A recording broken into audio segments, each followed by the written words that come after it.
లక్ష్మీదేవి ఎప్పుడూ కూడా మీ ఇంట్లో నిలువై ఉండాలి అంటే ఇప్పుడు నేను చెప్పబోయే పొరపాట్లు అనేది అస్సలు చేయకండి. ఈ తప్పులు చేయకుండా ఉంటే లక్ష్మీదేవి ఎప్పుడూ కూడా మీ ఇంట్లో తిష్ట వేసుకుని కూర్చుంటుంది. మరి ఆ తప్పులు ఏంటనేది ఇప్పుడు తెలుసుకుందాం. లక్ష్మీదేవి ఇంట్లో కొలువై ఉండాలి అని చాలా మంది కోరుకుంటూ ఉంటారు. అయితే లక్ష్మీదేవి సాయంత్రం పూట మాత్రం 6 గంటల నుంచి రాత్రి 9 గంటల వరకు అయితే ఎప్పుడూ కూడా ఇంటి లోపలికి ఆ లక్ష్మీదేవి అమ్మవారు వస్తూనే ఉంటారు.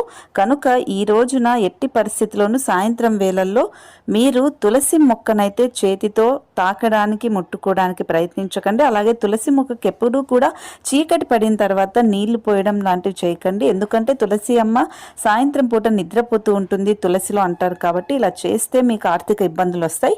అలాగే ఎప్పుడూ కూడా సాయంత్రం 7 గంటల నుంచి 9 గంటల మధ్యలో సాయంత్రం పూట ఎప్పుడూ తలుపు ఓపెన్ చేసుకునే ఉండాలి. ఇలా చేసుకుంటే లక్ష్మీదేవి అనుగ్రహం మీకు ఉంటుంది. ప్రధాన ద్వారం అయితే తలుపులు అనేది తెరిచి ఉంచుకోవాలి.